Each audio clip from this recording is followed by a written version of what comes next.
Voilà, à présent, nous avons le plaisir d'avoir avec nous en ligne, en direct, Monsieur Jonas Nazareth, qui est un journaliste spécialiste des affaires africaines.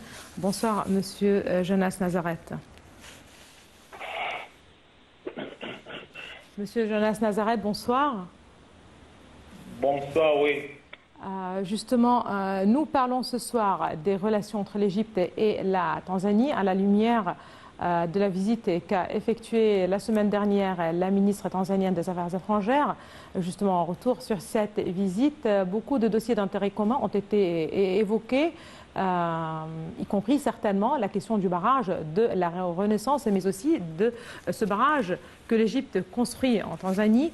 Mais là aussi, c'est important de rappeler que les discussions ont aussi porté sur la COP 27, cette conférence sur le climat qu'accueille l'Égypte, plus précisément à la ville de Sharm el-Sheikh, fin novembre prochain. Justement, ça sera l'occasion de parler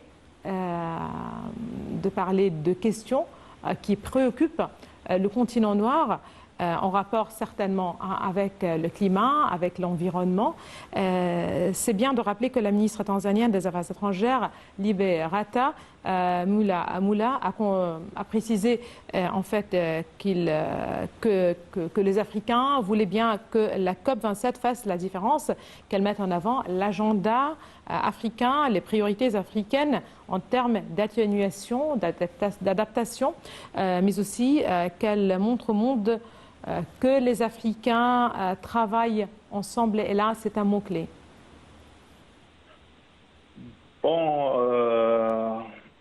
Bonsoir et merci pour avoir l'opportunité de parler sur les sujets africains. Merci à vous. Avec honneur.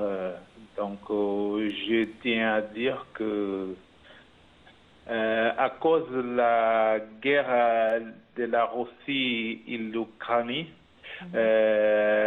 cette situation est venue exposer beaucoup de débilités des pays africains.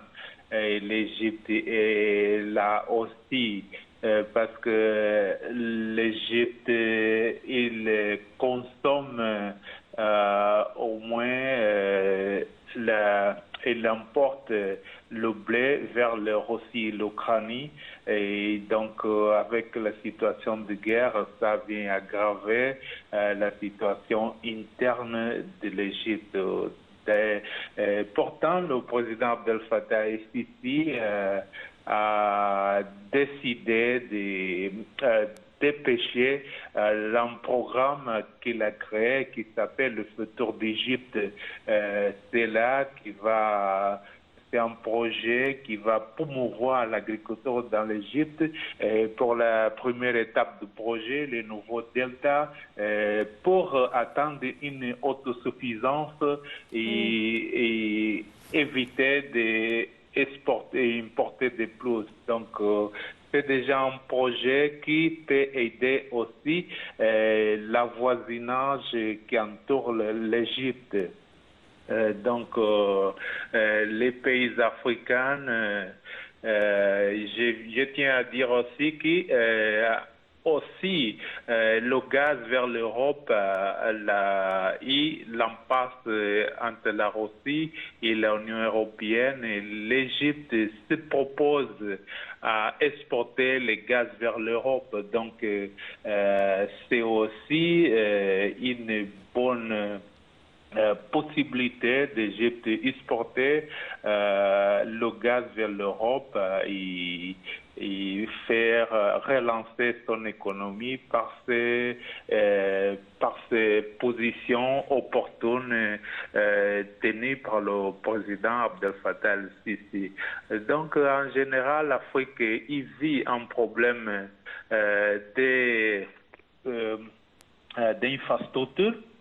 Et je tiens à dire que l'Égypte a réussi à dynamiser, à requalifier ces infrastructures de façon beaucoup plus moderne pour atteindre l'avenir que on souhaite beaucoup plus mieux qu'auparavant.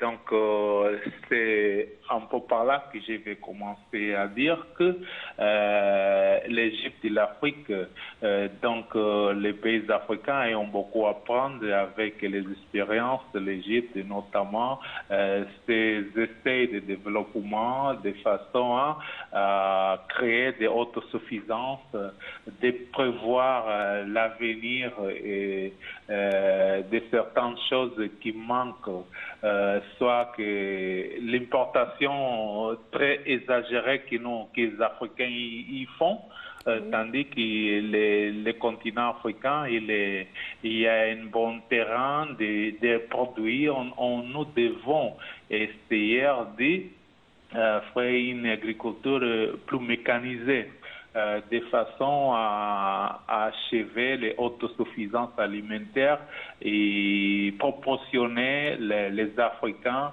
un mieux niveau de vie. Très bien.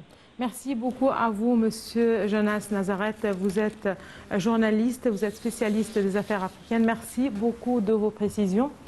Madame, Monsieur, merci à vous aussi de nous avoir suivis ce soir. Excellente fin de soirée à toutes et à tous et à la prochaine.